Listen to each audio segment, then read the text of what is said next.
Hello everyone and welcome back to Let's Play Star Fox 2. Finally, Andross's forces in the Lilat system are defeated! Press on! You must neutralize Andross once and for all! Alright, let's head on to the final level of normal mode, sort of.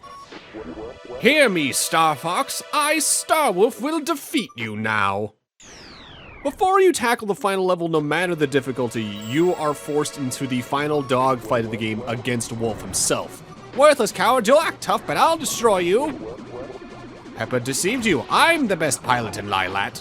And universally across the difficulties, he is the strongest dogfighting pilot in terms of his ability to avoid your attacks while also doing damage to you. But by and large, the dogfights do come down to a few specific strategies throughout the game.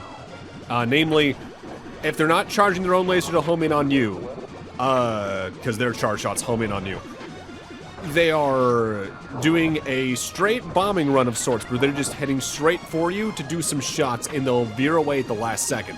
One of the most consistent ways to do damage in these is to charge at them while they're doing that and aim slightly up or down for when they try to dodge out of the way. I'm impressed, Star Fox. You are talented. Today I lose, but tomorrow I shall crush you. Save me from that meteor hit there too. Ooh, I got a little close. So I say it's time for the final level, sort of, and there's a reason for that. Ah, you pathetic fools are completely worthless. And thus we access the final level, except not quite yet.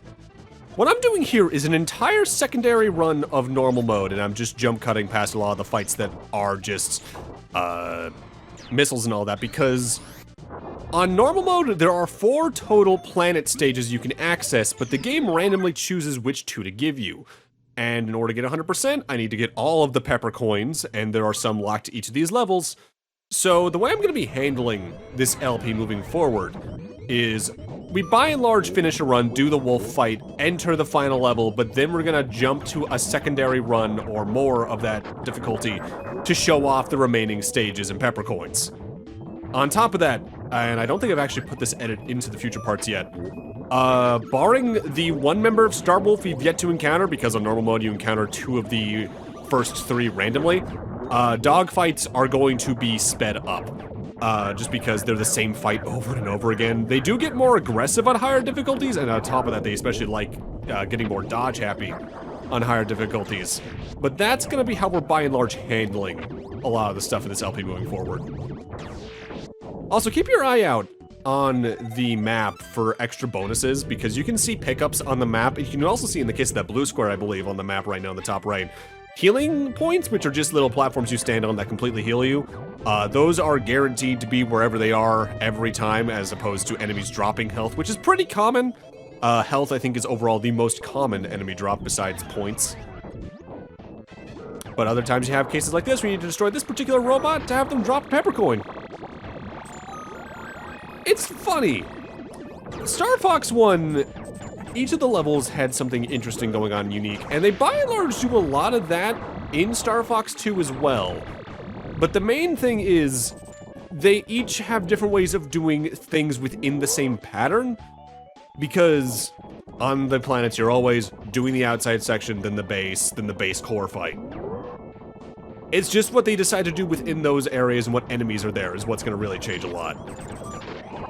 And since you're going to be doing the same 6 planets no matter what on all 3 difficulties, just with different layouts, you'll even get to see some evolutions of concepts throughout the game, which I think is pretty neat. Also, I love this song. Star Fox 2's soundtrack is really good. There's a couple of remixed songs from Star Fox 1 here and there, but by and large the soundtrack's original, and there's some really funky tunes in here. My personal favorite are usually the water level themes, but we're not going to see that, I think, until I think starting the hard mode difficulty. That's Meteor, though. Technically, I think this is the easiest of the normal mode missions, because it's the one I think they always give you a tutorial on how to control the walker form of the R-Wing. But ultimately, you don't need to worry too much about any of the levels on normal mode. Honestly, the only one you really probably need to worry about a lot is the final level itself. Also, as we saw there, we even got to see that earlier in the LP. Sometimes Starwolf members will disengage from the planet they're protecting to try to chase you down, and I'm not sure entirely what causes that, if it's taking out one of their fellow pilots, if it's destroying certain amounts of things while they're just sitting there, I don't know. There's a lot about this game I'm not too sure about because I've only played it a couple times compared to other games in the series. With that said, welcome to Venom, looking remarkably cleaned up after Star Fox 1, and then it just gets polluted again by the time of 64 because that's a reboot, by and large. This level showcases one of the more interesting ways where you have to find pepper coins, because it requires interacting with parts of the field you might not realize are actively interactable. There was also a little bit of this in the first stage we tackled on the walker, because you had to shoot a certain Moai head out of the ground. We're looking for mushrooms. In particular this one, because if you land on top of it, it gets squashed on down, and the pepper coin spawns above you. I guess slightly actually in front of you now I'm looking at it. Depth perception is hard to tell in this game because of how limited the 3D is at times, I will say that. That is by and large honestly a little worse in Star Fox 2 than Star Fox 1 because there's weirder things that can happen with the camera in this game. And it largely comes down to, you rotate the walker mech by pressing the L and R buttons, which feels good when you're the walker, but if you're in the 3D space and trying to roam around all-range mode style like this game introduces, especially in the bases as the R-Wing, your rotation speed never feels quite right in the perspective of the map, or especially the underground bases. And because of that, I just recommend the moment you enter a base, even some of the battlecruisers, just entering walker mode because it's easier to navigate. We'll see some examples of what I mean, even in the final level, technically. Just know that it's very weird to control at points. Again, this game is super ambitious for the Super Nintendo. And I actually was doing some reading between parts. I mentioned that there's a lot of this game that ended up in Star Fox 64. Apparently one of the developers even estimates about 30% of the concepts we had for Star Fox 2 ended up in 64 in some regards. And a lot of the other ones would later show up in Star Fox Command, particularly the tactics mode of sorts, on top of every one of the characters having different shaped R-Wings. Which I just find interesting that they reused that much of the game over the years. Like, I know people have said for years that Nintendo never really throws anything away, and Star Fox is one of the cases where that's just definitively true. Dread is another case of that, for Metroid, because they used concepts from that all the way back in like 2006 to make that game, apparently. Sometimes they'll hide pepper coins in the boss rooms. Usually if they do, though, they're in pretty plain sight. You just need to get over them. They're usually behind the boss. If you're having trouble locating them, though, they did fully publish an online manual for this, including some concept art, and in that is a full map of the game and its peppercoin locations. I think that map was originally in Japanese, but I know for a fact there's a version that has English text translated on it, so you can figure out what levels are what on them, because it's like, all the levels for a difficulty will be laid out on a single piece of graph paper, basically. And that's all the levels for normal mode, so now it's time for us to go after the final level itself. Also, I should note, the reason I showed the full playthrough, even though I edited out all the actual encounters for the second run, is so you can see other ways that the game can play out by and large, even if I am editing out all the stuff. It's just so you can see the steps I take on that playthrough up to the final level.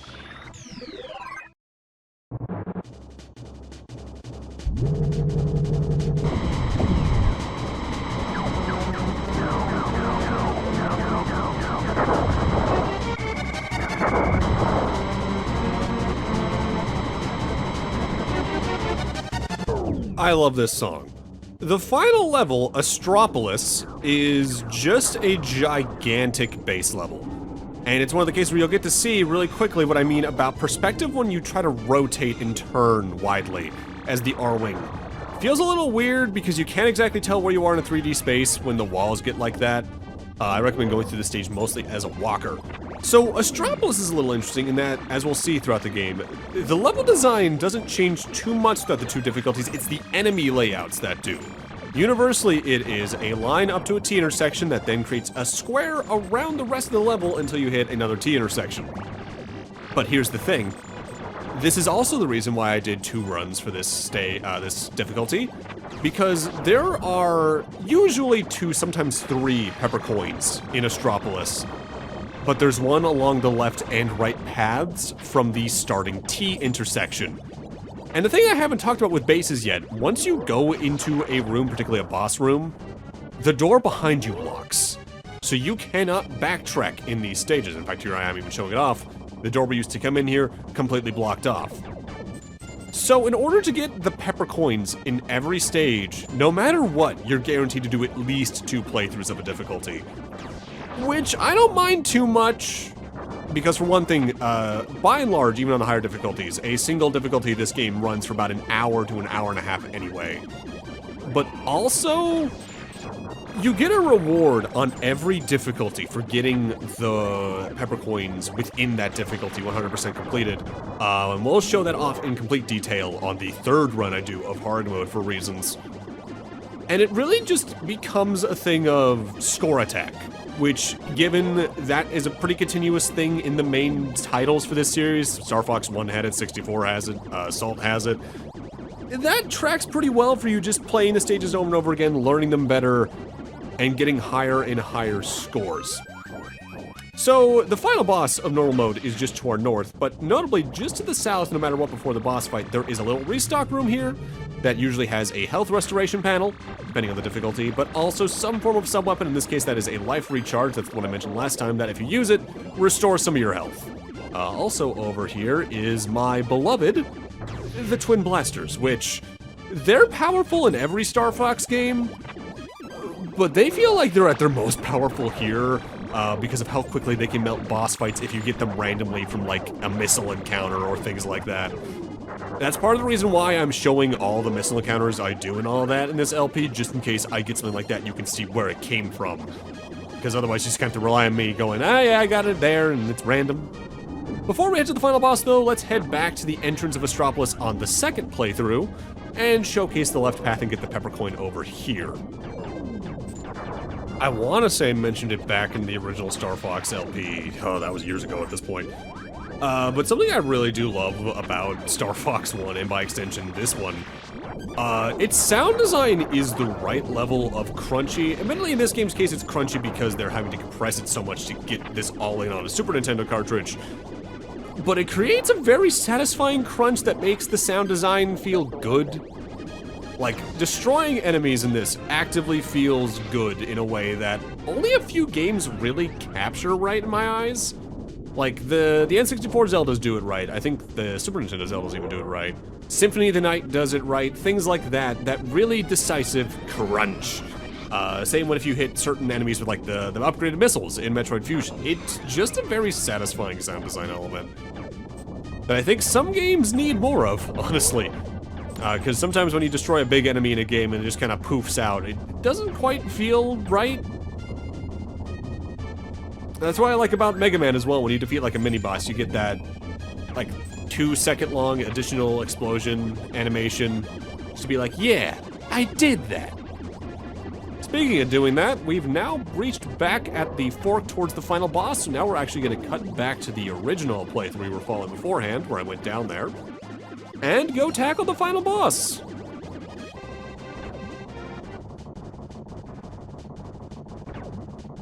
All right, Andros, what do you got for us in this one? Core. Okay. Not bad. Not bad at all, Star Fox. Phase 1 is essentially a more aggressive version of the Battle Cruiser's core, where there's 4 little spikes on either of the corners you need to take out. They go down pretty quickly, though. This is another reason why Twin Blasters are so good. Usually just a single charge shot and a few blasts after that's all you need. Then Andros's core is revealed and you need to fire on into it like it's the original game. Again, doesn't have a lot of health, though.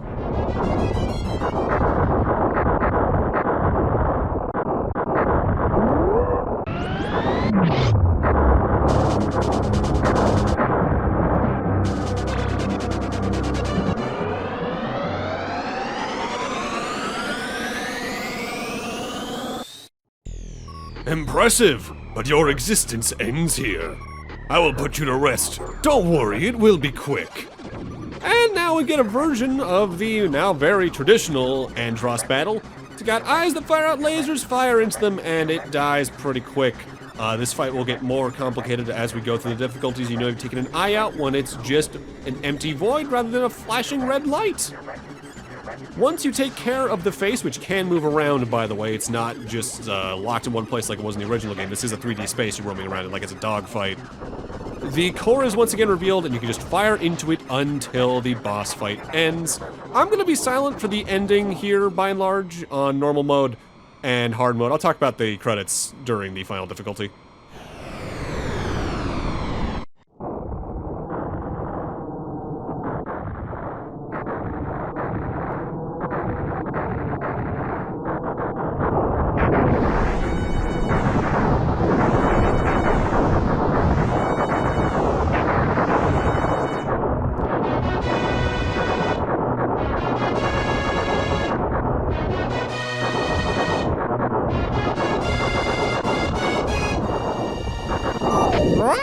I thought it was all over for a minute. It's all right, you just gotta believe.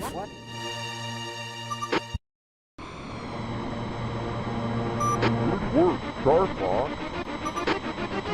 It was a team effort. What's a mission?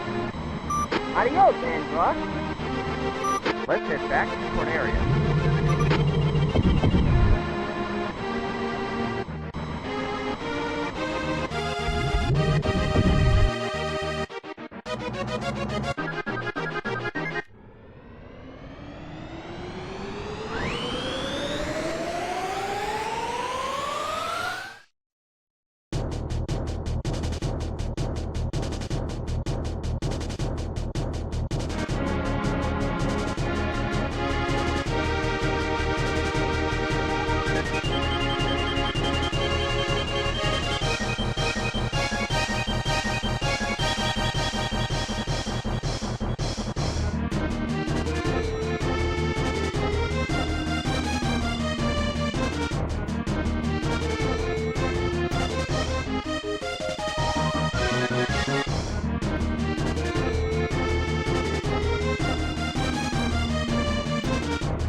We might have to hear it 6 times to get everything, but damn, I love the credits theme. At the end of your playthrough, though, your score is tallied and you get to put in your new high scores. Your score includes your basic enemy kill score, the amount of carriers you destroyed in your playthrough, the amount of planets you rescued, your time relative to the time limit, the amount of damage Corneria was hit by, and whether or not you used one of your 1-ups to continue as your wingman. And then you get to enter your initials. And on every single difficulty, because I did multiple runs of each, I am showing the score I got by the end of that particular playthrough, just so you can see how we're tracking along. For instance, here we have 8 of the 52 pepper medals on the end of the first playthrough, but by the end of the second one, we're gonna have a couple of more. There are some things I should note, though. While the scale goes all the way up to A, not only is there a rank above that, which is a star rank, you can only get up to certain ranks on certain difficulties. Like, I want to say the highest you can get on normal mode might be a high C, low B, high B, low A on hard, and then you can max out on expert. So now we're up to 13 of the 52 pepper medals after the second run. But with that, I'm gonna need to end this off here. Thank you guys for watching, and in part 3, we're gonna start the game anew on hard mode and see what awaits us there. See you guys then.